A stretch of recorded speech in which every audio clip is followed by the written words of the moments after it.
Don't let these tears fool you. It's all dog around this mug. I'm good.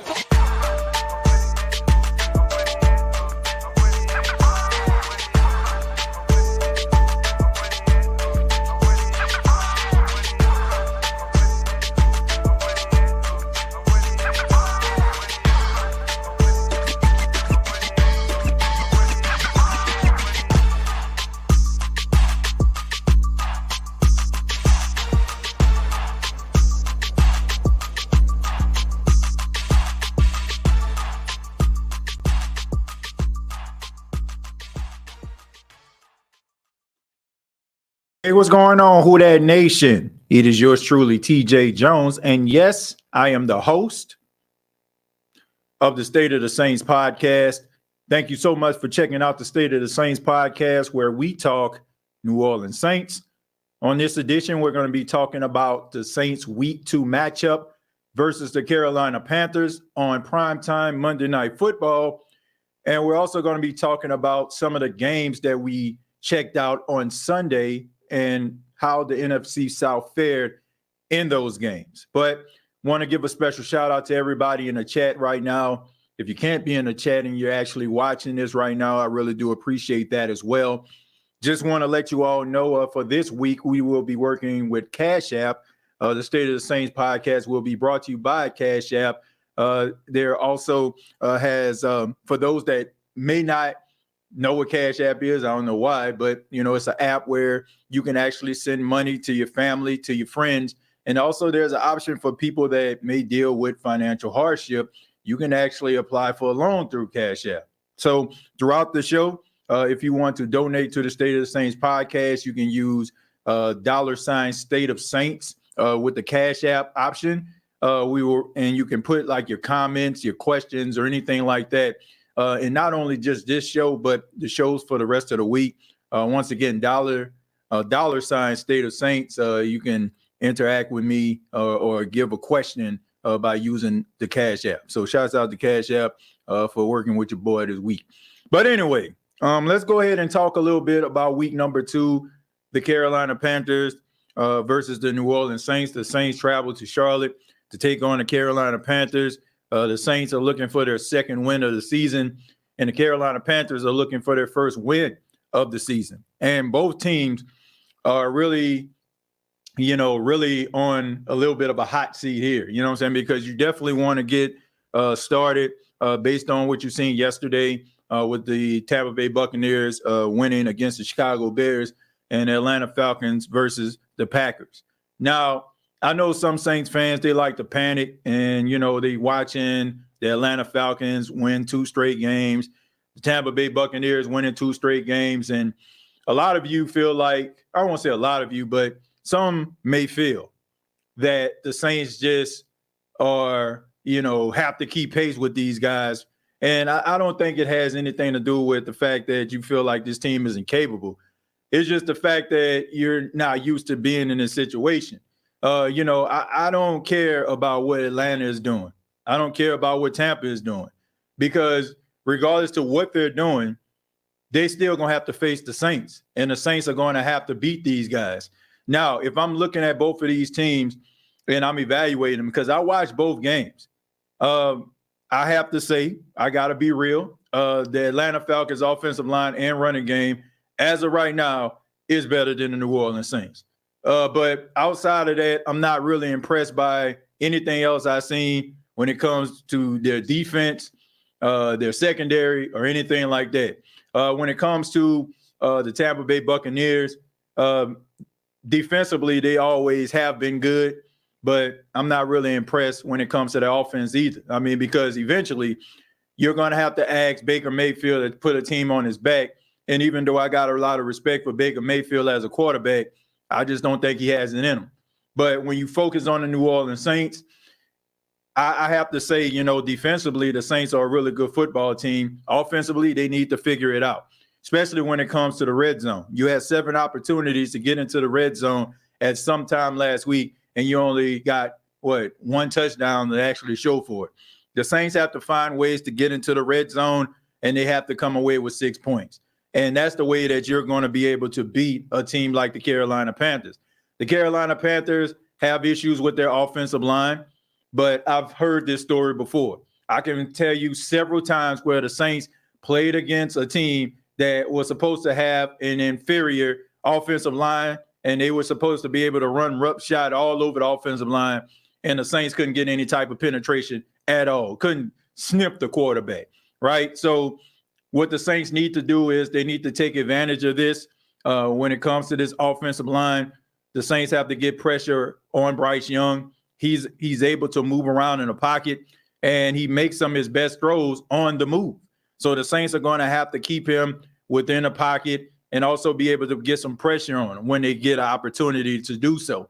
Also, you got to be able to take advantage of the turnovers, to generate those turnovers. If Bryce Young puts the ball into harm's way, you got to come down with the football. You know, I can think about a game yesterday that I saw where the Jets were playing against the Dallas Cowboys, and I seen Sauce Gardner jump in front of a route over CeeDee Lamb. It could have been a pick six. I mean, at that time, the game was 10-7, and if he would have caught that, you know, the next thing you know, the Jets have a 14-10 lead. So you got to be able to take advantage of those opportunities when they present themselves to you.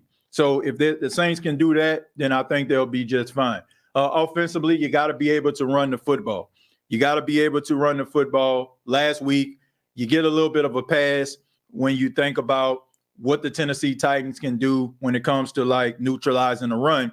And they did the same thing yesterday versus the Chargers. So, you know, it wasn't an outlier. So the Saints struggles when it comes to the running game. That the Tennessee Titans are a really good run defense. But when it comes to the passing game, you know, Derek Carr has to get the ball into the hands of the playmakers. These guys got to be able to catch the football. I'm looking for a better offensive showing from last week to this week. Guys have opportunity to put some tape, put some film out there, and, you know, they can develop some level of chemistry as time goes on. I just want to see some improvements from week 1 to week 2.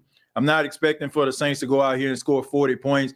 If they were to score 40 points, that would be nice, but I'm not expecting that. What I'm expecting is some sound defense, and I'm expecting the offense to be able to move the football, move the chains, being able to control the time of possession and getting the heck out of there with a win. It's just that simple. And also at this particular stage, the New Orleans Saints are better than the Carolina Panthers.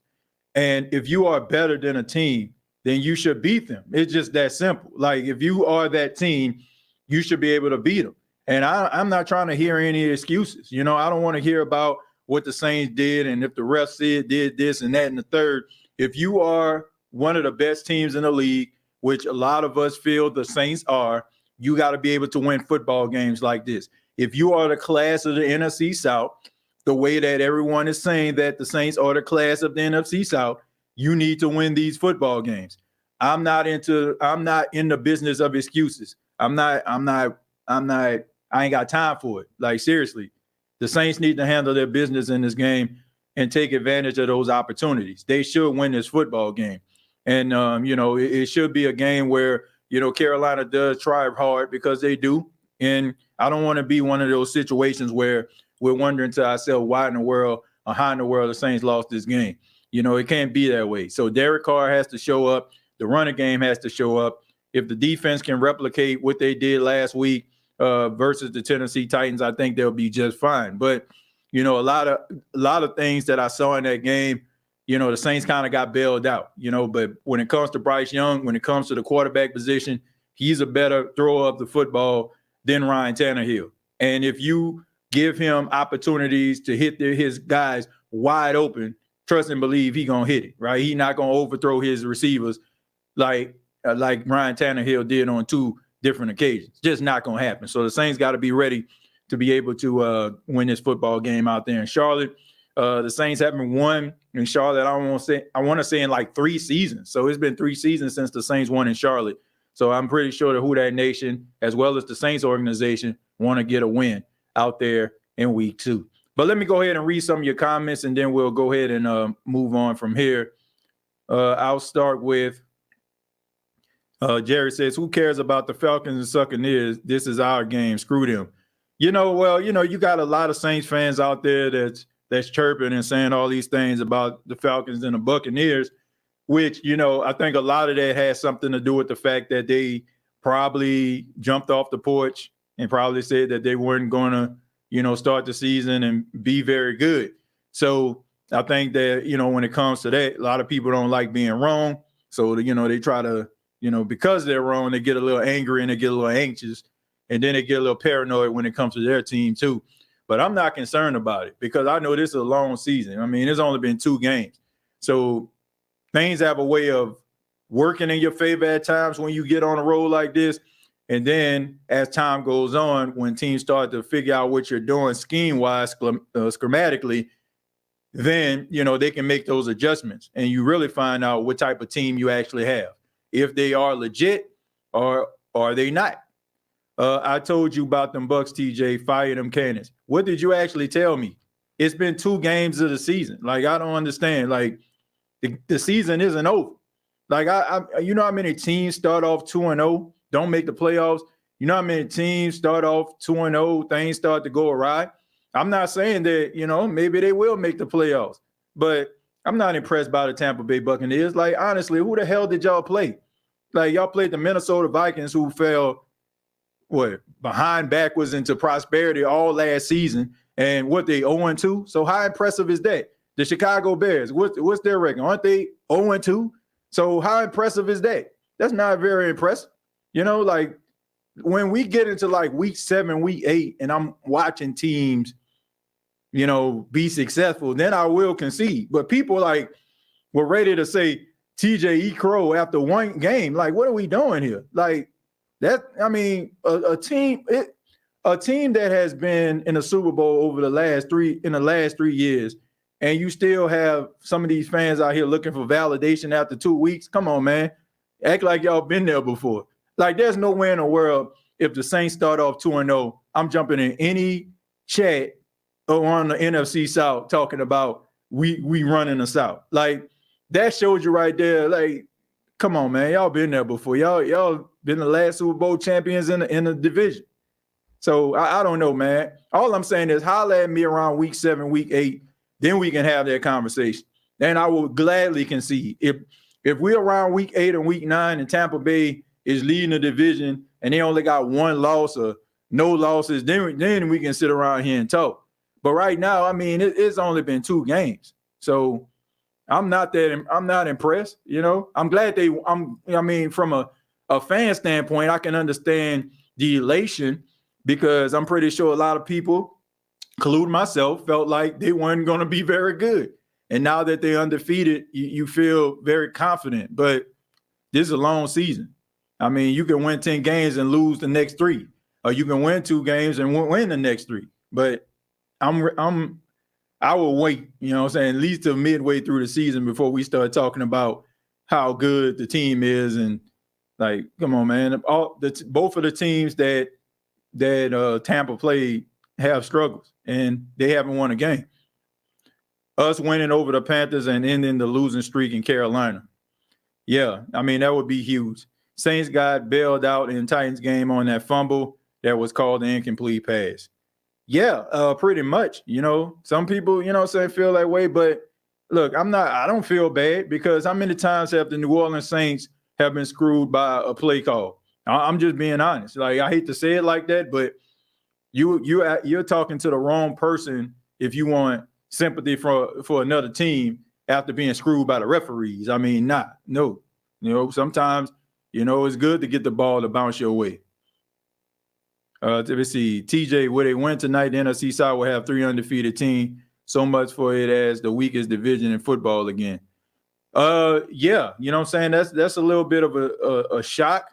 You know what I'm saying? That you'll have 3 teams that's undefeated, but I can make an argument that they ain't really play nobody. Like, look, I hate to be that person. I hate to be that person, but let's not pretend like we haven't talked over the last couple of months how the NFC South got one of the easiest schedules in football. All of them do. We all play the same teams, right? Saints, Carolina, Tampa, Atlanta, all play the same teams. All teams, all those teams have struggles. All those teams have, are pretty vulnerable.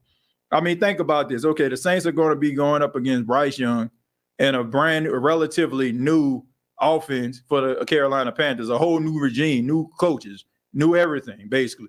Then you have, they played this, what I want to say, Green Bay played Atlanta yesterday. They got a brand new quarterback in Jordan Love who lit it up, in the first game versus Chicago, who are 0-2, who Tampa beat. So I'm just saying, like, let's look at, like, based on the two games that they played, like, none of the teams have won a game. So both of those teams are 0-4. So I'm not saying that's how the season going to turn out for them, but all I'm saying is, like, how impressive is that if you look at both of these teams and who they played and some of the I guess, like, some of the things that they have to work on. I mean, Green Bay, like the Chicago Bears, that's pretty normal at this particular junction. I'm just not impressed, man. Like, I'm gonna be real with you. I'm gonna be impressed if I see one of these teams go up against, like, some of these high-powered teams like the 49ers, like the Cowboys, like the Philadelphia Eagles. Then I would be impressed. Like, because if you want me to be honest, like, I'm just being 100% real, and I'm probably about to make a lot of people mad on here, but none of the teams in the South are touching, at this particular stage, some of the best teams in the NFC. Like, when it comes to the 49ers, when it comes to the Cowboys, when it comes to, like some of these, like, teams like the Eagles, they ain't touching them. They ain't touching them, man. Like, literally, like, a lot of these teams and all the success they have, that's cool. But if they was to go up against some of these high-powered teams at this stage, they ain't winning. Like, I can't stand the Cowboys. But seriously, if the Saints were to play the Dallas Cowboys, I don't think the Saints would have enough dogs in the barn. Defensively, they would. It'll be a low-scoring game. But come on, man, who on that offensive line gonna be able to guard? Be able to hold down Michael Parsons? Like, no way. So all these teams, I'm saying, they're finding success right now, but every last one of them, to me, when it comes to the South, middle of the pack when it comes to the NFC. Let's see. My thoughts on Brian Burns is an elite pass rusher. So to counter his strengths, you play to Penning's strengths in non-obvious passing situations. It's going to be a long night for this dude, man. Like, seriously. If they don't give Trevor Penning help, it's going to be a long night for your boy. Like, simple. It's just that simple. Like, you going up against Arden Key last week. Arden Key is middle of the top 10 when it comes to pass rush. I don't understand why Carolina don't want to pay this dude, or they trying to find ways to get him up out of it. I don't understand it. I don't know why, but it's going to be a long night for your boy Trevor Penning if they don't get his boy some help. I mean, it's just that simple. I mean, Brian Burns will give one of the best left tackles in football some problems. So imagine a guy who, at this particular stage, and I don't feel bad about saying this, the worst. Like, statistically, he's the worst. So, like, you're going to have to get this dude some help, man. You're gonna have to get this dude some help. Let's see. Titans beat the most overrated team in the NFL. Look, I don't think the Chargers are overrated. I think that they need a new coach. I mean, Brandon Staley is not it. He's just not it. I think that they have all the talent in the world to be able to be successful. When they end up hiring Ben Johnson out of Detroit next year, you're probably going to see the best of Justin Herbert in that offense. And I'm pretty sure he'll probably do something to help their defense as well. But, they just don't have the right coach. And that's on them for keeping him around. Like, they had the opportunity to let him go. But, of course, they made the playoffs. So it's like, well, how can we explain letting him go and the team make the playoffs? It's simple. When you have one of the best young, talented quarterbacks in all of football, and as your franchise quarterback, and you're not helping him get out of his own way or putting him in a position to succeed, it's time for you to go. Just like if, things go awry down here this season. I feel like Dennis Allen needs to suffer the same fate, including Pete Carmichael. Like, that's a wrap. Like, you got everything that you need to be successful. Look, I feel like if you're a coach and your team is not very good and they kind of just give you a little makeshift team, I feel like they need to give you some time, right? But if you have the right pieces in place and you're still losing and you're still getting in your own way and you're still failing, it's time for a new change. It's time for a change at coach, time for a different voice inside of the locker room. Offensive line and defensive line tonight will pretty much decide tonight's game, and, of course, turnovers. Yeah, it depends on what the Saints are going to do offensively. If they go out there and they play well and, they I don't know, if they go out there on defense, they get a stop, get the ball back, get points, and try to, neutralize some of the things that Carolina does well, I think they should be fine. But, this is not going to be a high-scoring game.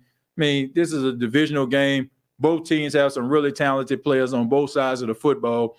I think that you can even have an advantage for Carolina in this case because you don't really know who to zero in on, right? You don't know to zero in on Adam Thielen or Laviska Shenault or Terrence Marshall or any of these other guys, right? You definitely got to shut down the running game. You got to make sure that you neutralize Miles Sanders. He had 75 yards rushing last week. So, he's expecting to do something, in this game. And the Saints over time have had issues dealing with Miles Sanders, right? Everybody remember that long 80-yard run he had when he was in Philadelphia. You know what I'm saying? Like every time he plays the Saints, for the most part, he finds success. So they're going to have to figure something out. Like anybody that think that this is going to be an easy game because they played Atlanta last week and they lost 24-10. So Atlanta beat them 24-10. So we definitely got to beat them more than that. And nah. Nah, this is going to be not an easy game for the New Orleans Saints. TJ, great show as always. So you expect to see Kendre Miller to see any action tonight? Well, as of right now, I know he's questionable.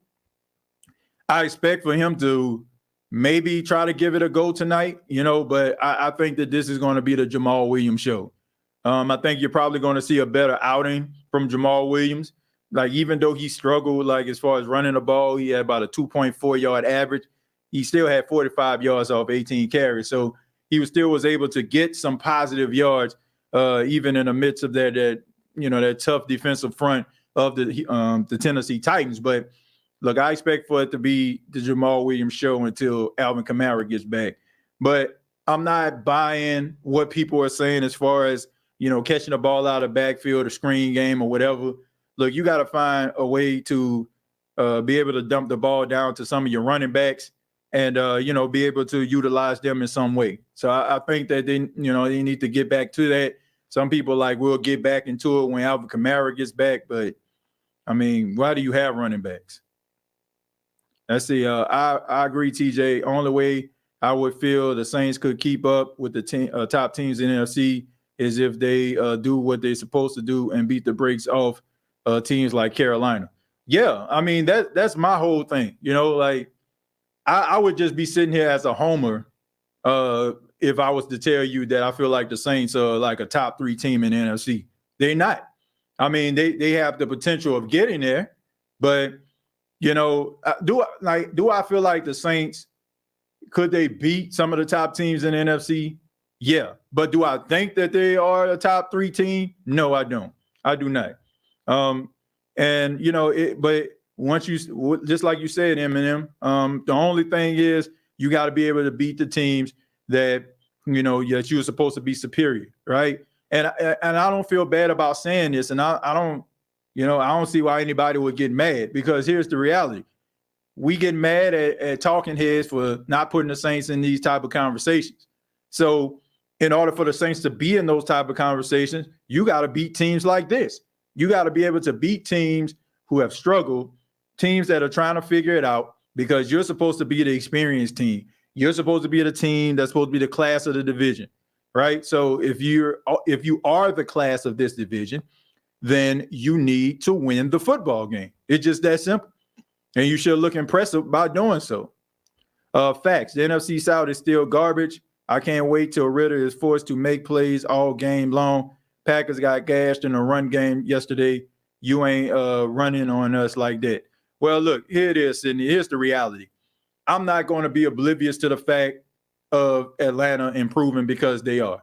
I'm not oblivious to the fact when it comes to the offensive line, because they have a really good offensive line. Honestly, to be quite honest and 100% real, they got the best offensive line in the division. And I ain't stuttering saying that. But like I said, I'm not going to sit up here and, make it seem like the whole entire NFC South is just world beaters now. I mean, we've talked about the strength of schedule and how simplistic the schedule actually is. Now we can't like use that as an advantage 1 minute and not, and become like, oblivious to it the next. You know what I'm saying? Like, no, this is a soft schedule that all these teams have. I mean, you should win at least 8 or 9 games with a schedule like this. You should. Like, based on how these teams were, the schedules they have, it should be like a 4-way race to the end the entire season, because these teams that they're playing aren't very good. I mean, they aren't very good. So I'm not really impressed with the South right now. Like, I'm just not. I think all these teams, for the most part, should have double-digit wins. It might be one of them situations where, somebody might not make the playoffs with 10 wins. Like, seriously, that's how weak this schedule is, and some of these teams that they playing against right now, right? But we'll see. Is Pete still hurt? I think he's still dealing with an injury, but if something was to happen, he can play. I mean, I know he was on the sideline last week, even though James Hurst was, playing. He was more of an emergency offensive lineman. So that's the reason why he wasn't playing last week, because he's not all the way there. Definitely think we will see a lot of Foster, Juwan, and Prentice to help Penning, which means the other 4 linemen must win their battles. I'm not really too concerned about those other offensive linemen consistently winning battles. I just think that it's, Trevor Penning is just, that's the liability right now. And teams know that, right? And they're going to be ready to bring a lot of pressure his way, because they looking at him, and they licking their chops because they feel like they can have a really good game with him as the Saints left tackle. You would like to assume Penning would improve slightly after the awful performance last week. Well, look at it this way, Bill. The only way you can go is up, right? So as garbage as that performance was, and it was indeed garbage, but I mean, the only way you can go is up. You can't go anywhere but up from there. So there you go. It's crazy to see Penning got beat up like he did last week. Yeah, it was pretty bad, man. It was pretty bad, but we'll see. We'll see how this thing goes. I know one thing: we need to win this game. Rookie quarterbacks be beating us. I'm a little nervous. I don't know if that's really factual. Who was the last rookie quarterback to beat the Saints? I can't remember. I can't remember the last rookie quarterback to beat the Saints. Somebody put that up there. It's been a while. I mean, I know how things used to be, but they kind of turned the corner a little bit. Last rookie quarterback I remember them playing was what? Well, I don't think he was a rookie at the time. It was Zach Wilson. I think maybe that was his second year. But I can't remember. I can't remember the last time the Saints lost to a rookie quarterback. Probably Jalen Hurts. Jalen Hurts probably, yeah. I was about to say Jalen Hurts or Kenny Pickett or somebody like that. Yeah. I knew it had to be something like that. But, I mean, it's not like they just come through there and just be wrecking shop. You know what I'm saying? Like how they once did. Like, I can remember like when RG3 first game against the Saints. I mean, that was his first game ever.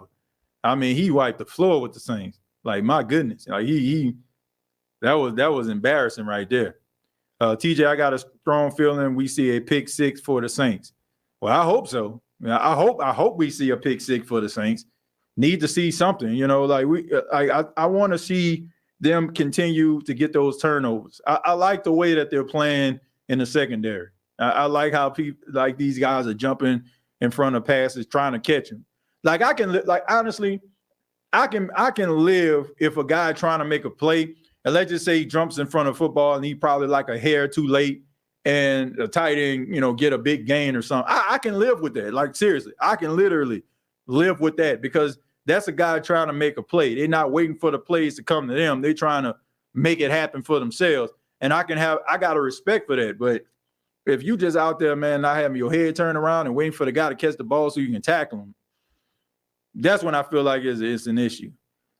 Tennessee actually stopped running Henry. Yep, that's the truth. He did average 4 yards a carry. Yes, second half, Saints defense did better job, but Tennessee helped by going away from him. Yeah, they definitely went away from him. It was to a point where, we all like Tajay Spears, and we hope he's successful out there in Tennessee, the former Tulane Green Wave. But it was a huge dose of him, in the first game. It almost made you just wonder, like, was something wrong with Derrick Henry, or they wanted to kind of monitor his stats. But in a game like that, like, I feel like if they would have kept running them, they probably would have wore down the Saints defense, a little bit, because, keep on tackling a 6'3", 250-pound man over and over and over again, it's kind of tough. But I think that Tennessee is looking at Derrick Henry's age. I mean, he's not that spring chicken he once was. He's almost 30. That's a lot of wear and tear on that guy's body, regardless of him being bigger than most running backs or most football players in general. So, you want to kind of limit his touches because it's a long season, and you're going to need him, especially if you're going to try to make a playoff run. Bucks can beat Eagles. That's just my opinion. Eagles haven't looked good.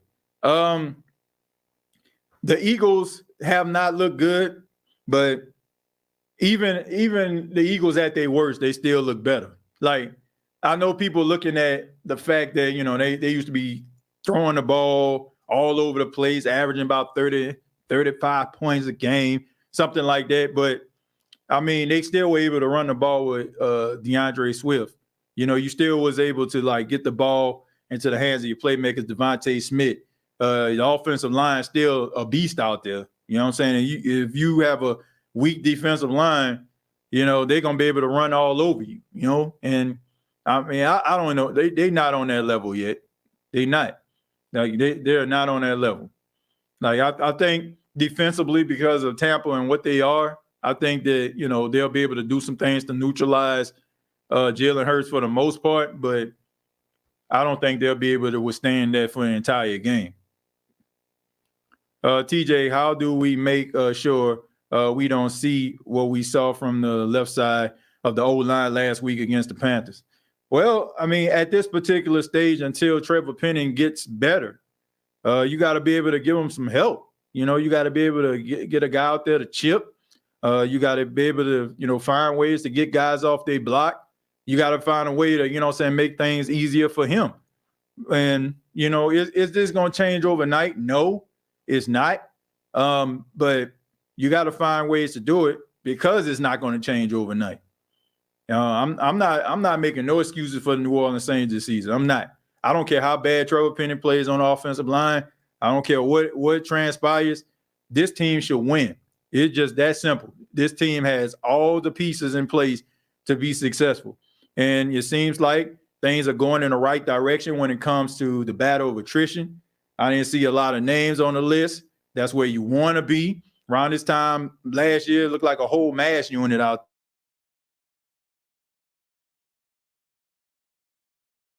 there. Live to fight another day. You still got Chris Olave. You got Rashid Shaheed surging out there. You got, Marshawn Lattimore playing out his mind. You got Paulson Adebo out there making plays. You got Marcus May. You got the Honey Badger. I mean, all these guys have been together now. They understand one another. They understand what the assignment is, and they communicate with each other because they know each other inside and out. So there's no excuses that I can find if the Saints aren't successful in 2023. I'm not giving any passes in 2023 for the New Orleans Saints. You got to get it done. He averaged a little over 4 yards against us. The defense stepped up. Yeah, I mean, in crucial situations, but I don't want to say around the third quarter, I barely even seen Derrick Henry. A Tyron pick would be nice. The good thing is the defensive seems more comfortable this year. Yeah, I think it's because those guys understand each other and know each other. It takes some time. It takes some time when you are learning guys' tendencies and knowing what makes guys tick and know how you can talk to them and interact with them and what they're capable of doing, right? So it took some time, but I think they're on the same page. I mean, it's been a full year since all those guys been together. Saints are 15-6 versus rookie quarterback since 2017. Yeah, I mean, like I said, I haven't heard too much of them just being dominated. Yep, Penning was barbecue chicken last week. He definitely was barbecue chicken, no doubt about that.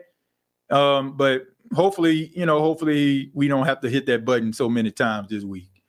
Defense came out the gate smoking. Yep, they came out the gate, but that was expected. Like we all know that the defense had to be, it had to be the calling card of this team in order for them to be able to figure it out offensively. Like, you got to be able to get the ball back into the hands of the offense, give them more opportunities to be able to get the ball into the end zone. But I mean, you got to be able to get the ball into the end zone. Only one touchdown for the Saints last week. That ain't getting it done. I mean, unless your defense is about to channel the inner 85 Bears. This is a must win. I know it's week 2, but man, we got to bring that fight. I don't think it's a must win, but I understand what you're saying. Like, watching those other games on television and watching those other teams, I'm pretty sure motivates us to feel like the Saints got to win in week 2, but they don't. They don't have to win. I mean, I want them to win, but if they were to go 1-1, it's not the end of the world. I mean, because no matter what the success of these other teams are, the Saints got to play them. They got to play them. So regardless of what those teams have done, guess what? The Saints get opportunity to knock off any type of momentum they have. Every last one of them have to learn on their job. Our boy going to be all right. Yeah, I mean, we'll see. We'll see, man. It's been rough. But I just don't think that guys who struggle with athletic defensive ends, like, just end up getting better overnight. I just don't. Like, not the way he be getting beat. I know the Saints and Falcons are 2 different teams, but if they can walk over the Panthers, we should too. I don't agree with that. I don't agree with that, because it's 2 different teams that we're talking about. It's 2 different schemes. And like I said, I just think that because of who the Falcons are, we, as Saints fans, we don't find them very impressive no matter what they have, because we feel like the Saints are still capable of slapping them around. And honestly, it makes it even more satisfying because their fan base be so excited about the team, right? They be so excited about what they have. And around this time, when they start seeing stuff like 2 straight wins in a row to start the season, they really want to chirp and make noise. So when the Saints play them and they get slapped around and they lose and they leave out the stadium with defeat and hurt in their heart because the Saints pretty much spoiled their party, it makes us feel good. But I'm not oblivious to the fact. I'm being serious right now. The Falcons look good. Offensively, they look good. Defensively, they remind me, this is going to sound crazy, but they remind me of the 06 Saints. Not a very good defense, but can make stops when necessary, right? And you know what I'm saying? Like, do what they can to win. You know what I'm saying? Like, they show some resilience. I'm going to give them credit when, in that regard. But I'm not going to say, oh, man, because they, beat the Panthers, we should beat them too. I mean, here's the thing. You can say Carolina didn't know how to approach the game. On one hand, you know what I'm saying? Now they got a full week of practice, a full week of, film to know where they went wrong, and they can make those adjustments. But you can make the same argument about the Saints. But I can't say, like, just because the Falcons beat them, like, nah. I'm not going to do that. I'm not going to do that. Like, you got to win. You got to win. I wouldn't say it's a must win, but first division game on the road, Monday Night Football. Yeah, we need this win. Yeah, I mean, look, like I said, technically you don't, but I get what you're saying. Like, you want to be able to, get that first division win. And, it can mean a lot down the road. Like, we know what that meant. I mean, come on, man. When they played Carolina last year, I mean, Matt Rule was on his way out the door, right? And the Saints end up allowing Baker Mayfield to do little to nothing at all, and still they end up winning a football game. I want to say he threw a pass like 3 yards, and Laviska Shenault turned that into about a 61-yard touchdown. Like, now you can't do stuff like that. How do you feel about how Carr calls the offensive plays for that drive with Shaheed? Do you like his fire and will to win? Yeah, I like his fire and his will to win. I mean, Derek Carr brings a certain level of energy I feel like that has been missed by, Saints fans for quite some time. I think his confidence in his ability puts a lot of Saints fans' minds at ease because of how confident he is. Like, to me, I feel like he's way more confident in himself than his abilities are. You know what I'm saying? Like, what I mean by that is I feel like he's above average, but he has elite confidence. And sometimes that can be a really good thing because, if you don't know, you don't know. But I like the fact that guys believe in him. I like the fact that he's not afraid to take a risk. I like the fact that the Saints offensive staff has confidence in him. And who knows where that's going to go, I think that making plays like that, like he did, it goes a long way. I mean, but also it can may not go a long way. Sometimes, those plays could be, kind of smoke and mirrors. Like last year when it came to Atlanta Falcons in the Saints game, right?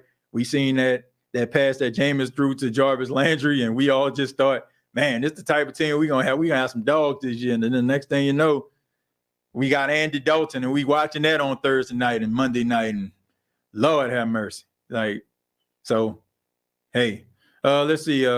Come on, running backs get some touchdowns. I notice it's hard to throw in the red zone. My other page got timed out. 2 different teams, 2 different schemes. Yeah, look, I never work like that. Like I see like fans be talking like that when it comes to like college teams. Oh, such and such lost to them, so we should beat them by no. Like, you got to think about what happened, how that team was playing, all those things. Like, you can't just say like because you feel like the team that your opponent lost to last week, you feel like they better than, you feel like your team is better than that particular team. You can't just say, oh man, we about to wipe the floor with them, because I don't think the Saints gonna wipe the floor with the Panthers. Like, I don't see that happening. I don't see that happening. I really don't. TJ is a must win. Just listen to Juwan Johnson interview. He got me hyped. Yeah, I mean, look, some people may feel like it's a must win. I don't, because it's the second game of the season. So you still got 15 more games to play. And so, if the Saints were to slip up, and let's just say don't lose another game, or, go on a little bit of a 4 or 5 game winning streak, should be fine. I didn't use profanity. Divisional games like a box of chocolate.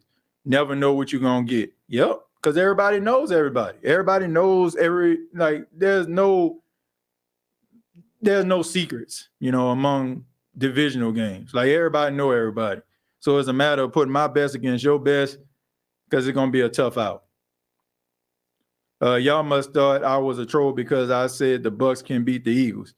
Nah, I don't think you're a troll. I think you're well within your rights to believe that, but I don't believe it. Like, I think just, man, no disrespect, but Bucs ain't sniffing the Eagles when it comes to their talent. Like, seriously. Like, you got to think about this, all right? They were missing, like, at least 4 or 5 starters in that game. So the game that you saw against Minnesota, I mean, you had some key guys that were out of that game. And yet they still were able to rush for 200 yards in that game. They still were able, like Devontae Smith was still able to go over 100 yards in that game. And as bad as they played, they still were able to generate about 2 or 3 turnovers. So my man, like, if you think that just because they're not scoring as many points, like that team is good. Like, you're gonna have to bring your hard hat to play a team like the Eagles. Like, seriously, you're gonna have to bring your hard hat and lunch pail, because it's gonna be a long day, my friend. Don't remind us of Dalton. Yeah. Eric McCoy was let off the hook because Penning play was so eye-openingly bad. McCoy got whipped all game long. He was just as horrible not giving passes. I'm gonna say this though. I mean, him going up against Simmons, I can understand that a little bit more than Trevor Penning going up against Arden Key.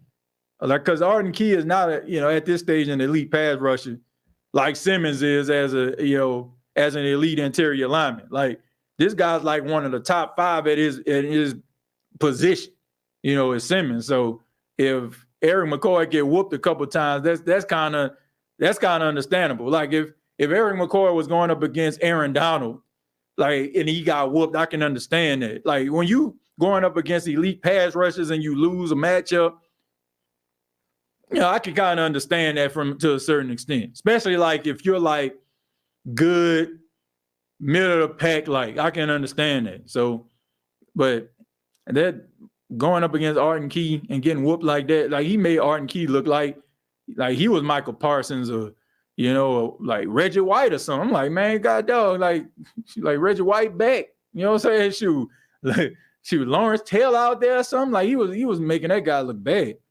Keen Arthur, all I said was Bucks can beat the Eagles, my other page. I mean, like I said, it's well within your rights to feel that way. Defensively, I feel like they can hang with them, but I just think that offense, they got to be able to put up some points, and across the board, the Eagles got some ballers, you know what I'm saying? They got some ballers on that team that can neutralize some of the talented wide receivers you have. I feel like the biggest issue, like when it comes to the Bucks, is if you have wide receivers, well, if you have cornerbacks that can play man coverage, to be able to lock down Mike Evans, to be able to neutralize Chris Godwin.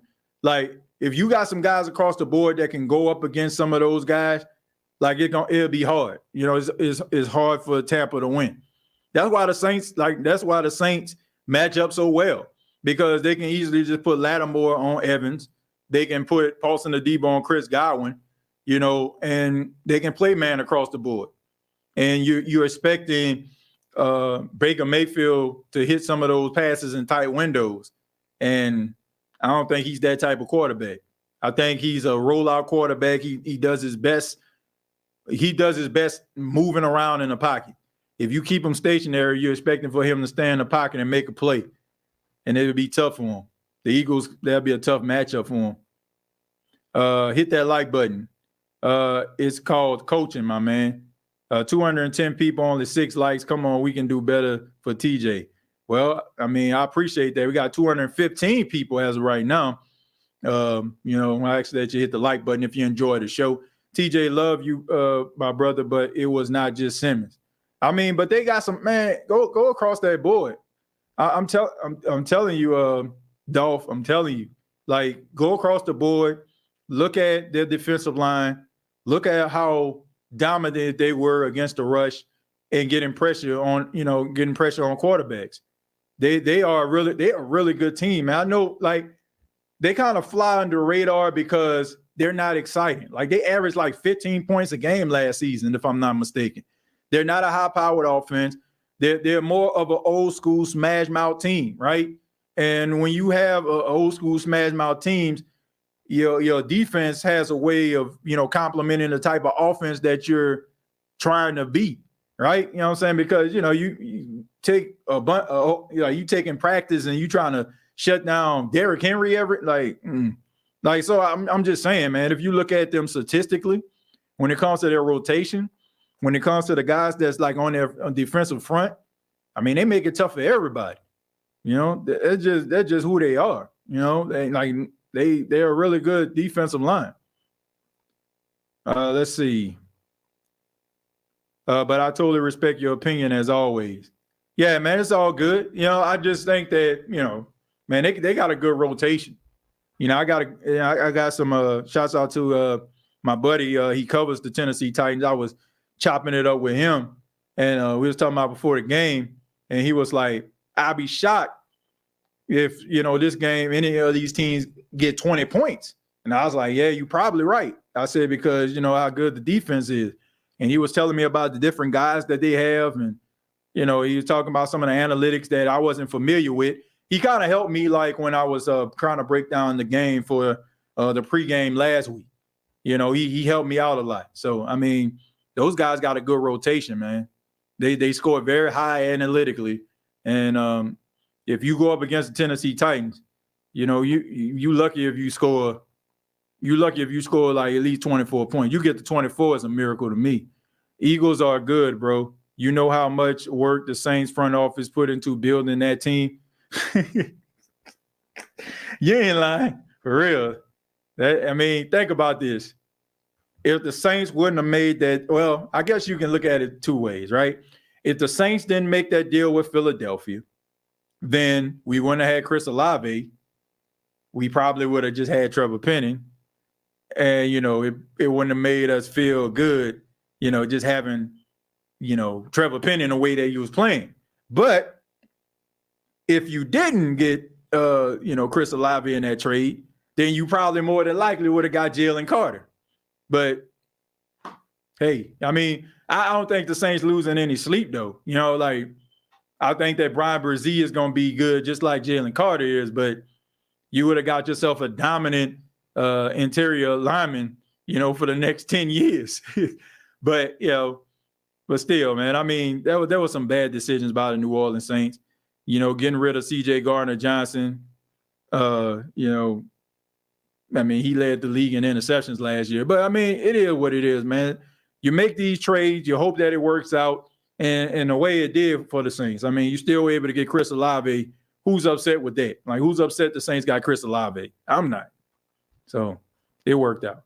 Hoodie, thank you very much for the $10. Says crazy how all analysts were saying our division is the worst and it's wide open for everyone. It's wide open now, but it don't look like the worst division currently. Falcons and Bucks 2-0, and we're about to be 2-0. Well, Saints got to handle their business. Hoodie, I said this before. Like, I was expecting this. Like, I really was. Like, I was expecting all of these teams to be there in the end, right? Because of the schedule and how bad the schedule, like how soft the schedule is. So it's not surprising. Like maybe a little Tampa, you know what I'm saying? Tampa coming out the gate 2-0 is a little bit of a shocker, but I thought that all of these teams would be there in the end. Like, and this could be one of those situations where you have a 10-win team in this division and they don't make the playoffs. Like that's how I feel about the schedule and, you know, these teams, unless, you know, something really, you know, catastrophic happens and one of these teams loses a significant player. And we always seem to be the recipient of that. Hey, hit the like button. Heck wrong with you. Look, if you like the show, please hit the like button. Now, I appreciate that. And once again, this episode was indeed brought to you by Cash App, working with Cash App this week. If you wanted to make comments or leave donations, you can do so. Use $State of Saints, Cash App, download the app. You'll be able to transfer, send money to family and friends, receive money from family and friends. If you're dealing with a little bit of hardship, they actually allow you to get a loan to get you through your next payday, man. So they got a lot of things and new features going on with Cash App. There's also direct deposit that's available right now as well for those, you know, on the job looking for a good way, you know, and good company to give you direct deposit. So download the Cash App. If you want to interact with me, once again, you can always leave your comments in the Cash App $State of Saints. I'm going to read a few more and then we're going to go ahead and get up out of here. It says, sometimes the draft works that way. Sometimes you draft a guy and hope he becomes a great player. I guess you need some luck mixed into it. I think you need luck, and I think you just need some damn sense. I'm gonna just say that. I think a lot of what the New Orleans Saints have done over the last couple of years has been arrogance, and it's been arrogance on the behalf of Sean Payton. And I'm gonna say that Sean Payton had his idea about the stereotypical defensive lineman being 6'6", 6'7", long wingspan. You know, some guys that's probably freakishly athletic, but you never see it because, you know, they spent 2 years on IR. You know what I'm saying, missed the whole entire year going up into the draft with a torn ACL, torn pec, you know, torn rotator cuff, you know, and now we got to all of a sudden like draft these guys in the first round and hope that they pan out. I mean, Davenport, Peyton Turner, I mean, guys that you get because they tall and they got long wingspan and they're athletic, but they can't stay healthy at all. So I think you got to have some sense too. Like if a guy is good in college and he plays for a big-time college football team. Last time you seen him, he got about 10 catches in a national championship game. Last time you seen him, he had 2.5 sacks, about 13 tackles. Probably going to be a pretty good player for your team, right? Now, don't just try to be looking at the nooks and crannies of Western Kentucky and North Dakota Central and Portland Institute of Technology, all these different guys that you never even heard of. You got to use Wikipedia real quick. Like, how about, those guys are fine, but how about wasting a 4th or 5th round pick on them? Not a 1st round pick where the hopes and dreams of your organization are at stake, and you're hoping that a guy who had 2 ACL tears is going to become Lawrence Taylor. Like, what are you doing? Like, what the hell are you doing? But let's go ahead and talk about the tail of the tape, man. We talk about the Carolina Panthers. We'll start with them first. Right now, only been one game, so they're averaging 10 points a game. They had 20 total first downs. Rushing first downs, they had 9. All right, passing attempts, 20 of 38, 127 net average. So everything, because of one game, is going to be what the numbers are, right? You had 127 yards passing, you're going to average 127 as a team, right? Sack yards, they had, they had 2. They had 2 sacks in the game. The opponent had 4, which explains, the issues with the offensive line. Total offensive plays, they had 72 last week. They had a total of 300 yards. So what you have when it comes to the Carolina Panthers, the Saints are going to have to stop the run. I mean, it's just that simple. Like, the running game is the best friend of a young quarterback.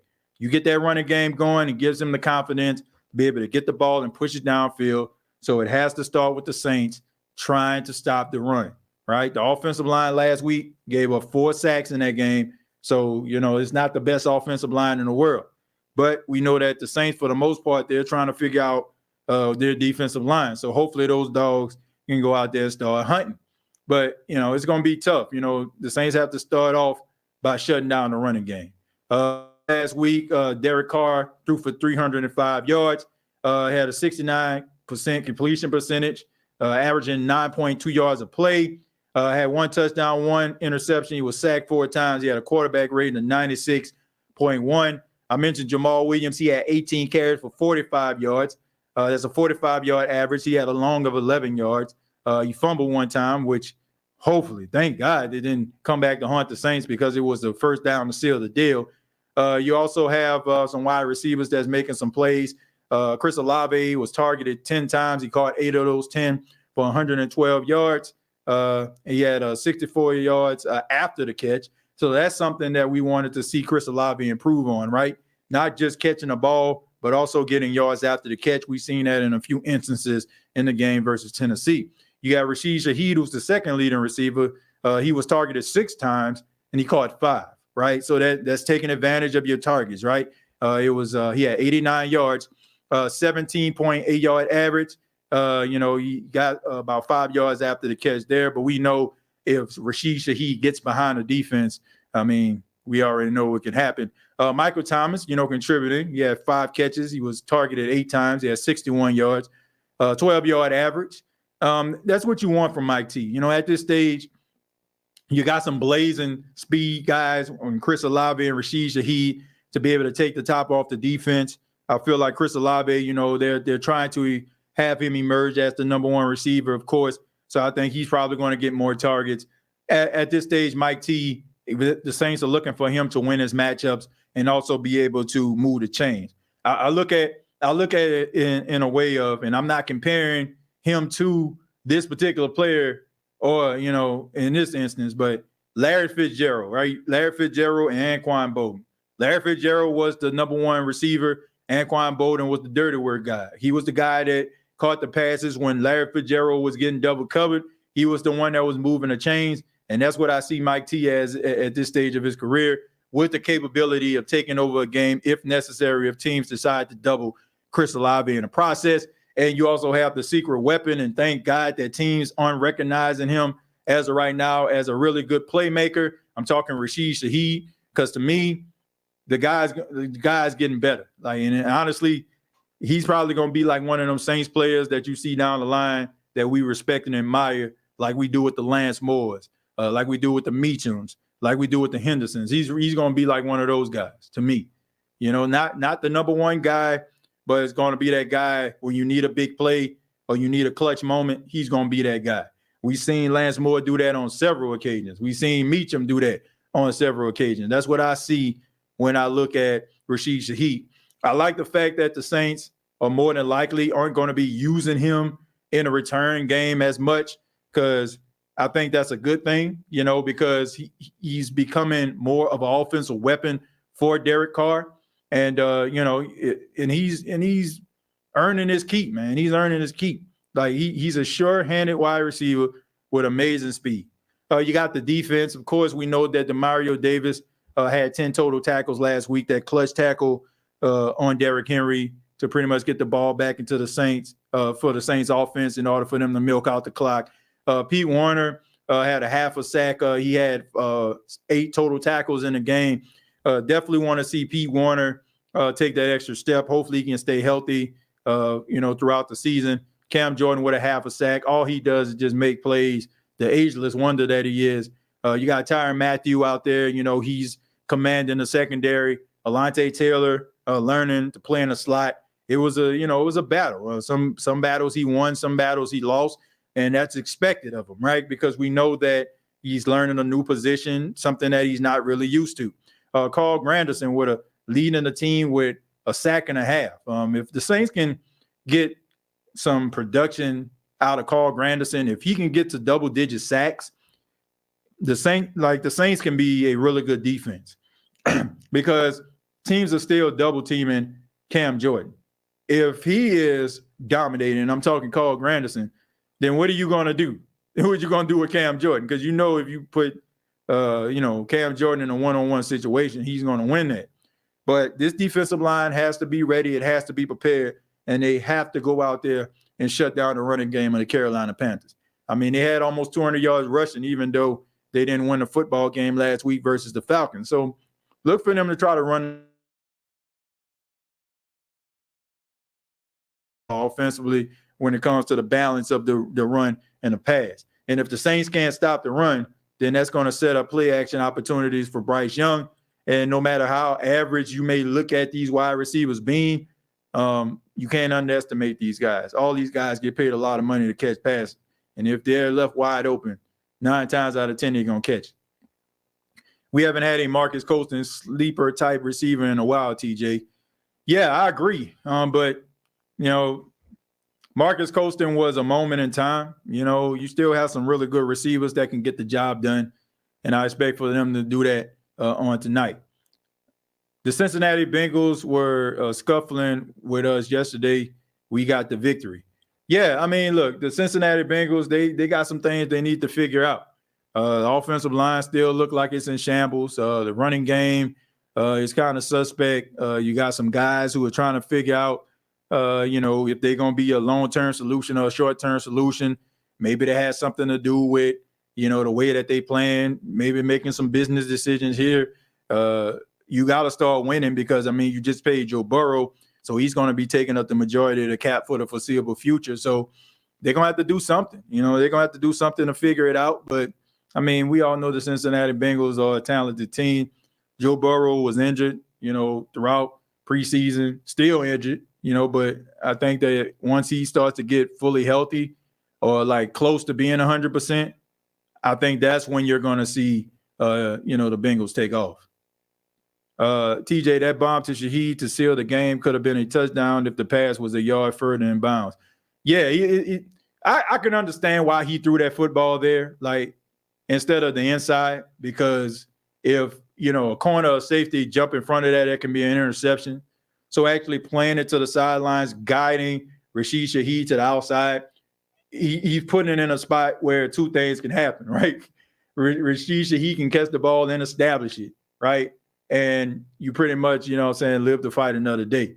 Now, if he would have threw that ball, a little bit further, to the outside, I don't know, he probably would have got under and made a touchdown. But I think he was looking at it more like, man, we just need a first down here instead of scoring. Like, because then, you're thinking about a team getting the ball back and the opportunity to score, right? So, yeah, I mean, it could have went both ways, but I'm just glad that he caught the pass.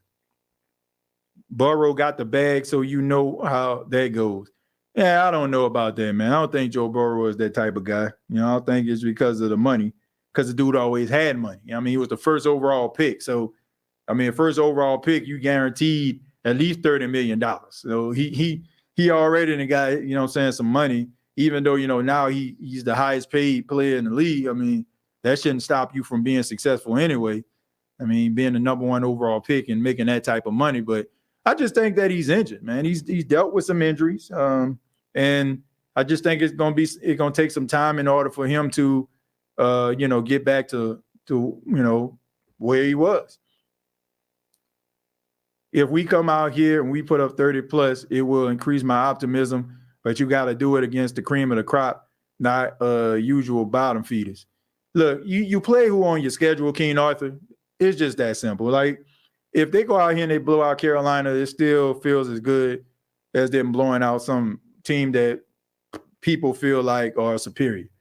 Because I can think of times where the Saints will actually play teams that aren't as good, and they just keep these guys around, right? Instead of them hitting them in the mouth, they kind of poke at them a little bit, throw a little water on them, try to wake them up a little bit, do a little dance around them, you know what I'm saying? Like, we got you. And then all of a sudden, that person gets their bearings back, and now you're into a dog fight.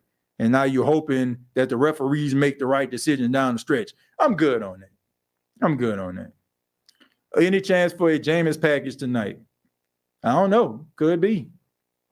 But based on Derek Carr having Taysom Hill, I doubt it. If you see Jameis tonight, knock on wood, something happened to Derek. I didn't care he was playing hurt, honestly, if you're reading this. Yeah, I mean, look, but yeah, a win is a win. A win is a win. I guess, you got sometimes you catch teams when they're vulnerable. You got to take advantage of it. It's just like tonight, how we were talking. A team is vulnerable. You got to take advantage of that. Sean Payton throwing Russ under the bus to hide the fact his offense is predictable.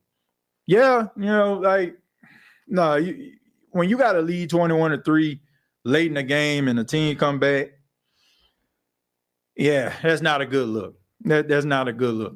And, he has that on his side now because people already been talking about Russell Wilson being suspect, and people saying that Russell Wilson ain't good anymore. And it was about the defense of Seattle is why he became so popular. All these different things, but he has that going. But the reality is, if I'm not mistaken, I want to say he's like, 8-16 without Drew Brees. He has a losing record. Saints haven't made the playoffs. Saints haven't made the playoffs since Drew Brees retired. So, I mean, you can say a lot of things, but I'm not one of those individuals that feel like Sean Payton is nothing without Drew Brees. I feel like they made each other. I feel like they were a match made in heaven. Drew Brees' intellect and his ability to play the position combined with the innovation at the time of Sean Payton calling plays. I just think that it was a match made in heaven. The thing about it is Sean Payton has to find a guy that can be able to run his offense the way that it needs to be run. And I also just feel like the biggest issue is when it comes to Sean Payton is him finding like-minded offensive people that think and feel the same way that he does. And, I just think that that's a mistake.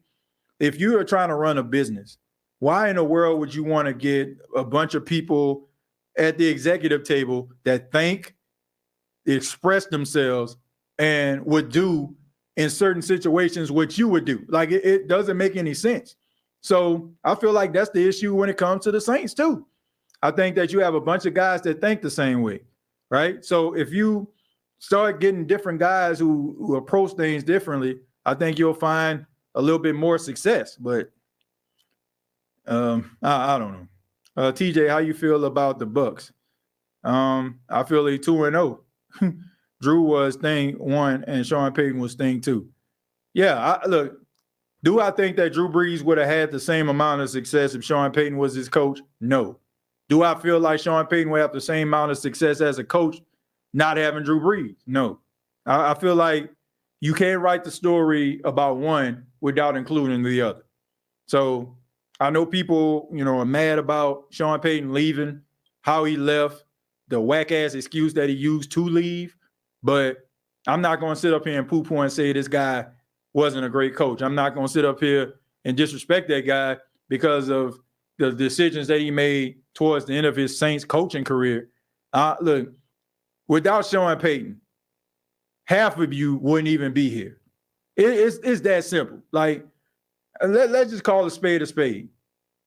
Half of you weren't checking for no Saints.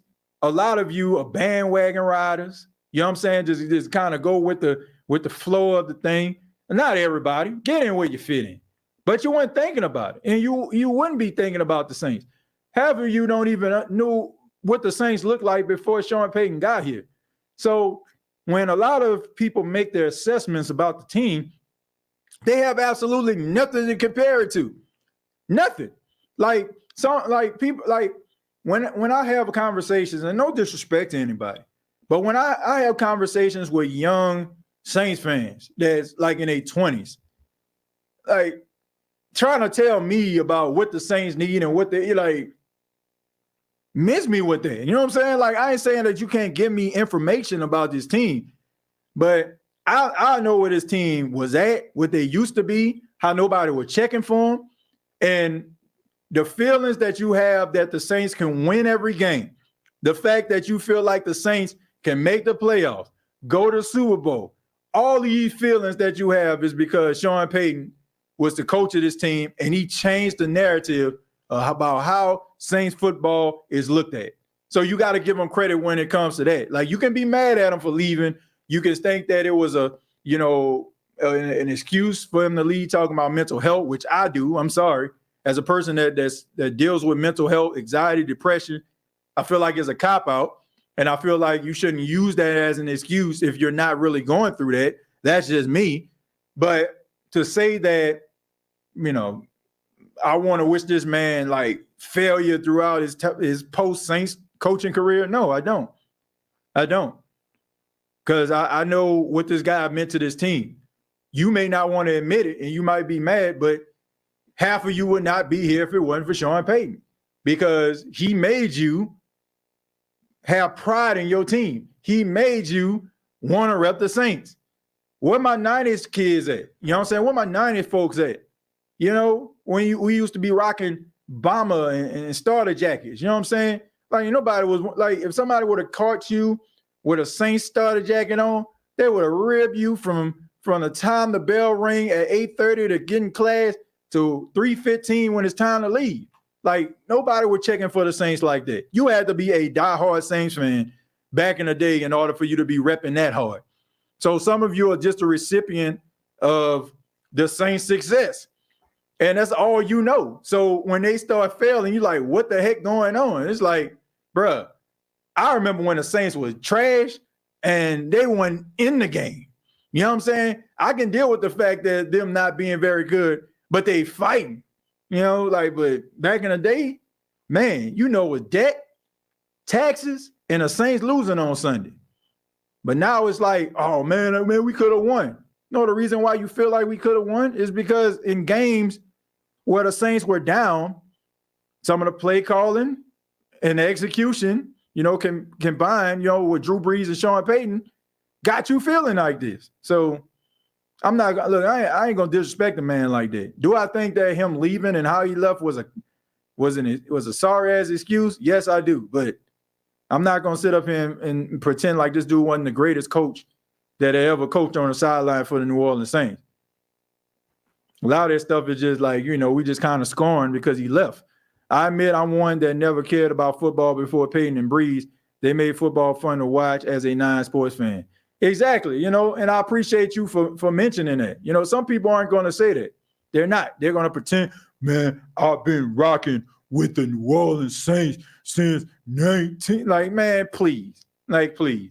If you're from the city probably the reason why, you know what I'm saying, nobody can catch you up on this is because, unfortunately, you're like me, probably lost everything, probably lost all your pictures, and they ain't got that picture of you, you know, with the San Francisco 49ers shirt or the Jerry Rice jersey. Like, come on, man.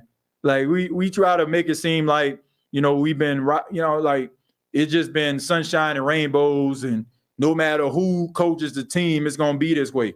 No, when you have a good coach, you got to appreciate him. You know, like, you got to appreciate the moments. Like, come on, man. Like, look how many great moments Drew Brees gave New Orleans Saints fans. And look how many few and far in between we have since he retired. So you got to appreciate the person, you know. You got to appreciate him. Even though, like I said, I don't like the way he left, I still appreciate the feeling that he put inside of me as a Saints fan to believe that my team can beat anybody. Been a Saints fan since 2007. I was blessed with Jimmy Graham jersey for my birthday. Lee, you know, that's a good thing, man. You know, and like I said, man, it's not – and for those I'll talk about, you know, being in their 20s, it's not your fault. You know what I'm saying? That's just the era y'all was born in. You know, I'm like, you know, I'm pretty sure you probably would have been a Saints fan in the 90s. I'm sure, but you were too young, you know, to understand football, the X's and O's, and how bad this team actually was. And the time where you started to understand, I mean, Drew Brees came through the door, lighting it up, you know, and the offense lighting up the league. And you had all these great players that came through. Like, you know, it's not your fault, but I just think that sometimes, you know, people just don't understand, you know, like how you got to this point and why you feel the way that you do. Like, you may have been a Saints fan back in the day, but deep down in your heart, you knew they weren't going to win. In the 90s, nah, I'm going to just watch and see what these boys going to do. I want to see what Mario Bates going to do real quick. Let me see what Ray Zeller's about to do. Yeah, like, man, you ain't – like, man, well, at least they tried. How many times have we said that in the 90s as Saints fans, early 2000s, before they won that playoff game with Jim Haslett and Aaron Brooks? Well, at least they tried, right? Well, like, you know how the way Falcon fans are being right now that their team is 2-0? I remember back in the mid-90s when Wade Wilson was the quarterback and the Saints won 4 straight. Boy, I thought that, well, you couldn't tell me them boys weren't about to make it to the playoffs. And then they end up losing 8 straight games. No lie. Went 4-8. You know what I'm saying? Like 4-8, man. And I think they may have won like 2 more games, so they went like 6-10. Yeah, boy, we done been through some stuff. I'm 59, been a Raiders fan since 76 now. Who that? Well, ain't nothing wrong with being a Raider fan, man. You know, I know a lot of, you know, a lot of people used to be Raider fans. I wasn't a Raider fan, but I was a Tim Brown fan. I just thought it was cool that somebody that was that good would have a, you know what I'm saying, the same name as me. So, I mean, I was a, you know, a Tim Brown fan. I wasn't a Raider fan. I mean, I guess we used to play Tecmo Bowl back in the day. You had Bo Jackson. Of course, you about to play with Bo Jackson. Him and Walter Payton were the 2 fastest guys on there. But, yeah, I was a big fan of Tim Brown. TJ, I was born in June of 2000. Well, look, you're you know, you part of the 21st century. You're a millennium baby. Like I said, stuff like that, like, I understand. Like, if you don't know what you don't know, right? You know, but I just also think that sometimes it's almost like, and forgive me for using this example, but especially when it comes to the African-American community, when it comes to, like, when we read these stories about the 50s and 60s and the harsh treatments of, you know, African-Americans at that time and our grandparents telling us about how things used to be and how they were treated. And all of a sudden, you know, you hear, man, if it was me, man, I would have punched the dude in the mouth. I would have. No, you wouldn't. No, you wouldn't. You know what I'm saying? Like, it's easy for you to, like, talk about the things that you can do through the eyes and through the lens of modern society, where you can go anywhere you want to. You can drink any water from any water fountain you want to. You can go and purchase in any department store that you want to without any restrictions, right? So it's easy for you to use modern day ideologies and you know, philosophies to talk about what you would have did, right? But that's the way I feel when it comes to, you know, Sean Payton and the Saints. When it comes down to it, you're looking at it through modernized eyes, right? Because you don't remember the times when they were just super terrible and, you know, nobody was checking for them, you know? So like I said, I know it's not a lot of you fault, but if you round this thing 90-91, rocking with the Saints, and you up here pouting and boo-hooing about Sean Payton, right? You should already know. Like, you should still have a level of respect for him, but people are talking like they flagrant with it, you know? Like, I understand you mad, but come on, man. Come on. Fred McAfee or Von Dumbo? I'm going with Fred McAfee, man. That's a legend right there. That's a legend. Yeah, he's like what Steve Tasker is to the Buffalo Bills. Like, he's the New Orleans Saints Steve Tasker, like the greatest special teams player in Saints history. Like he was great. He was great during the time. I was born in 81, but was a fan when I was 7. All right, so it was about what, 86, 87. Oh, about 88. Okay, so 88. You know, well, that was during the time when the defense, you know what I'm saying, was pretty doggone good around that time. I was a kid and I punched many in the mouth for uttering the N-word. Well, I wouldn't recommend anybody using that. I was Sammy Knight, Hand and Glover fan, the Hungry Lunch Bunch. Yeah, I mean, look, that was the 2000s. That was when that was the Jim Haslett days. But like I said, I don't have an issue. I don't have an issue with people feeling like that, but I also want them to understand the historical significance of what that guy brought to this team and the way that we feel because of him and Drew Brees. I've been a Saints fan from day one. Appreciate Payton, but he did cost us some important games. Yeah, he did it. It cost the Saints some games, you know, from some arrogant play calling. But for every bad game that he calls, I mean, he's given the Saints more prosperity than they've ever had in their entire franchise's history. Like, we can't forget that. Like, we can talk about a few games, all right? A few games far in between. We should have won this. We should have beat this. They should have called that. But I'm telling you, like, this dude won more games than he lost, and he gave you more positive moments than negative. I mean, so I got to give him respect for that, you know? I ain't gonna kick him while he's down, man. It's gonna take some time for Denver to get where they need to be. But if you're gonna stink, this is the best year to do it. I can tell you that. If you're gonna stink, this is the best year to do it. It is the best year to do it because they got some really good quarterbacks that are gonna come out. You got Michael Penix out there in Washington. You got Drake May out there in North Carolina. You got Jordan Travis out there at Florida State. Shedeur Sanders out there in Colorado. Caleb Williams at USC. Somebody is going to get themselves a franchise quarterback. You know, this is a deep draft for quarterbacks. So if you stink, might be the year to do it.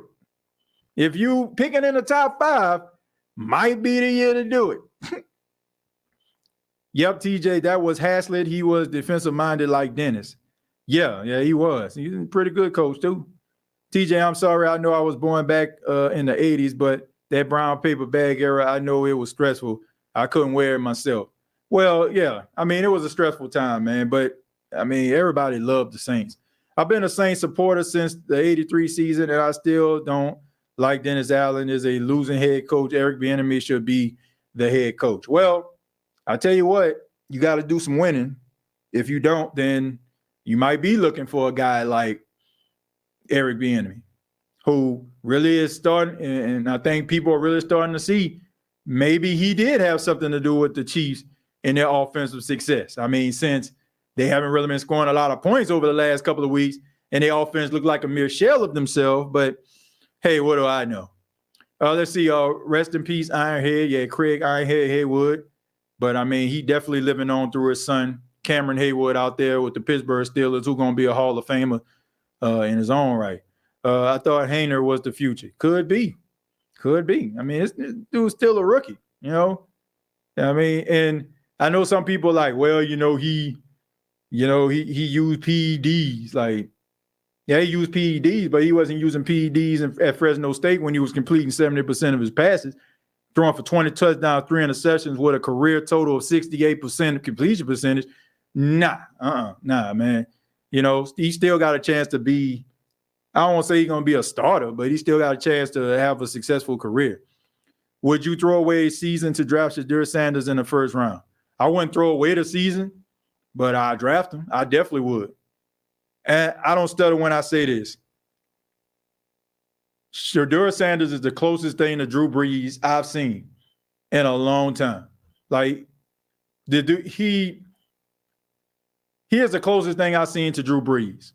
His decision-making, his accuracy, he doesn't have the strongest arm in the world, but he's smart, and he makes smart decisions. He put the ball where it needs to go. He puts it in the hands of the playmakers. He can distribute the ball. I mean, he not just zeroing in on guys.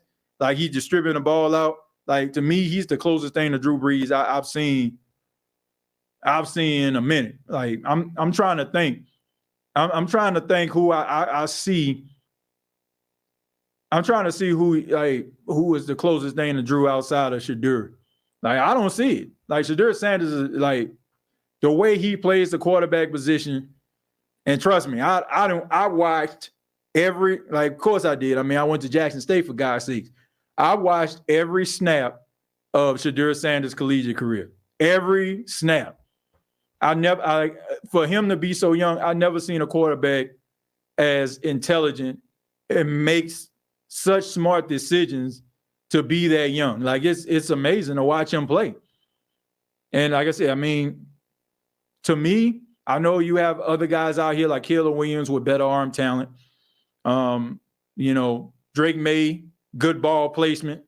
But it would not surprise me when it's all said and done if we're talking about these quarterbacks, if Shedeur Sanders is probably the most successful out of all of them. Like, it's more than just, throwing the ball sidearm, no-look passes and stuff like it. It's more than that. It takes more than that. That guy's a smart quarterback, man. I take a guy who's accurate and makes smart decisions more times than not than a guy that can throw the ball 70 yards. I'm serious. Because we fall in love with the deep ball and seeing a guy, bombs over Baghdad and throwing the ball 80 yards. Like, nah, bro, give me a smart quarterback that's going to make the right decision, that's going to get the ball into the hands of the playmakers. That's what you need. Closest thing to Drew is Jared Goff. No. Nah, I wouldn't say that. Nah, I like Jared. Now, Jared Goff has resurrected his career. Like, him with Ben Johnson is a match made in heaven for him. And he's been fortunate because throughout his career, he has been with two of the best play callers, probably, like in the NFL, with Sean McVay and now with Ben Johnson.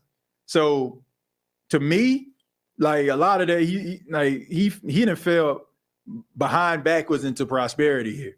But I wouldn't compare him. Nah. If I can compare Jared Goff to somebody, I'll compare him to Phillip Rivers. Like, Besides, even though like Phillip Rivers kind of turned the ball over a little bit, but Phillip was a gamer, right? I know Jared Goff doesn't turn the ball over, but he has really good arm strength. He has a bigger arm than Drew Brees. And I don't want to say he's as accurate. He just makes really good decisions more times than not. But when it comes, I'm talking about when we're talking about Drew Brees, I want people to understand this.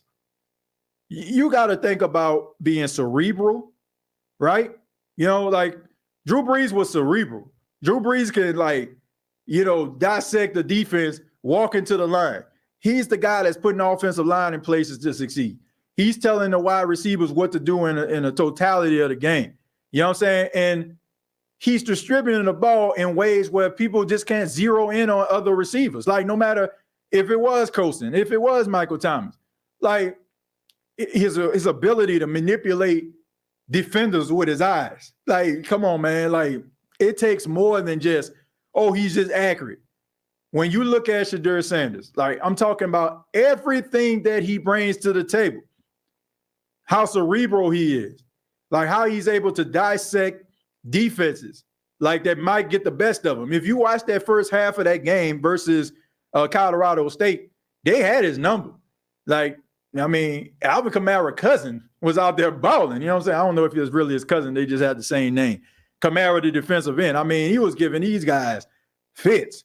But towards the end of the game, late fourth quarter, few minutes and some change left, they could not stop this dude at all, right? he wasn't going to his top two receivers and Horn and what's the other guy named Weaver or something like Weaver. He was going to the tight end, a tight end that wasn't really a part of the offense at all. That's what great and smart quarterbacks do. They don't care about, zeroing in on a superstar. It's about making the play. And that's what Drew has done on so many times. How many times have we seen Drew Brees throw a pass in clutch situations to a Traquan Smith? Like, come on, man. Like, that's what you do. When the entire stadium think it's going to Mike T, you got Traquan Smith wide open and Brandon Coleman in the back of the end zone. Like, come on, man. The dude is special. Well, both of them are special, but he's the closest thing to Drew I've seen. No disrespect to Jared Goff. Like, Jared Goff is good. And I'm glad that, the way the Rams kind of did him dirty, I'm glad that he bounced back and he's having a real good career in Detroit. And honestly, that's probably the best play for him because, in Los Angeles, they require a little bit more than Detroit. They're just happy to get some wins. TJ, did you see CJ Gardner-Johnson getting trolled on Twitter after the Lions lost? Nah, man. Look, man, that's my guy, man. Shouts out to C the Dudes. I ain't got no problem with C the Dudes, man. Look, I'm not going to poo-poo on a guy. That's another one. I'm not going to poo-poo on a guy because he no longer plays for the team. Because when he was doing this goonish behavior, when he was in the Saints uniform, we loved it. From kicking the Falcons logo, from getting in Mims' head, in order for him to get ejected, doing all that trash talking, his over-the-top personality, we loved it. But now it's like he's not with the team anymore. Now he's crazy. Now he's funny. I'm not saying you're saying this, man. Now he's crazy. Now he's funny. Something wrong with him. I mean, I like him, and also what he's trying to do is he's trying to give this fan base something to cheer about. You know what I'm saying? Give them an identity. You don't want to just be a team that's just happy to get a win. Like you want, to feel like it's normal. And I think that's what he's trying to bring to the table. So I ain't got no problem with C.D. Deuce. Man, just trying to bring some pride to Detroit. What do you think of Bijan? Dude looked like a man among boys. I think Bijan Robinson is an incredible running back. And I feel like the Saints going to have some problems going up against him. Wouldn't surprise me if he wasn't Offensive Player of the Year, or Rookie Offensive Player of the Year. I mean, dude just does everything right. But, I mean, that wasn't a surprise. I think I was, I had an opportunity to talk to the dude. Good head on his shoulder. Hate the fact he played for the Falcons, but it's kind of hard not to like the dude. Like, I got opportunity. I seen him, talking to him. He was just finishing an interview with CBS Sports, right? And he got down off the podium. And, a couple of people that went to the University of Texas that covered the media kind of went over there and was talking to him. I was over there standing with him talking. It's kind of hard not to like the dude. You know what I'm saying? Like he's a humble cat. So he's sure of himself, but he's humble. It's kind of hard, just like a guy like that. Just hate that he played for the Falcons. And he's going to be giving the Saints problems for years to come. I can tell you that. Giving the fan base some hope. Nobody was happy when they traded C.J. Gardner-Johnson. Let's not do that, family. Yeah, nobody was happy about that. Nobody was happy about it. Bijan is great, but his cuts are so violent, his knees are going to be going by 20. I don't know about that. I don't know about that one, man. I mean, that was that one play. I want to say that the Falcons went for it on 4th down. They did a toss play. And this dude had to make like 3-4 guys miss, and he got the 1st down. Like, he ran, like, think about this. Okay, I want to say it was like 4th and 1 or 4th and 2. And they handed off to him. He got the ball when he got the ball, he was 2 yards back. So he had to gain 4 yards to get the 1st down. Like, dude, incredible, man. I hate to say it like this, but y'all may not want to hear that, but that dude gonna be a problem. Let's go, TJ. Who that? Yeah, but I forgot to give the final score. I feel like the Saints are going to win this football game. I think this is a game where the Saints will get to 20. I got the Saints winning this football game 23-18. 23-18, I feel like the Saints are going to get the victory, and hopefully they'll go to 2-0 along with Tampa Bay Buccaneers and the Atlanta Falcons. It says, TJ, what do you think about the Steelers and Browns game tonight? I think that it's going to be a good game. I think that both teams trying to establish themselves in the AFC North. Deshaun Watson looked a little bit more like himself. I think people were, giving him a little bit of a hard time. You got to think about all of the things that he was going through, all the allegations, possible jail time, money being given up, losing different endorsements, and not to mention not playing, not being able to be around a facility of your respected team. So I just think that, it was going to take some time. I think they have a really good defense. Myles Garrett is an absolute beast. I think Amari Cooper is dealing with an injury. I don't know if he's going to play or not, but we all know that the Browns like to run the football, establish the run, and also just get the ball into the hands of some of those guys that are capable of making plays. As far as the Pittsburgh Steelers, look, you got to run the football.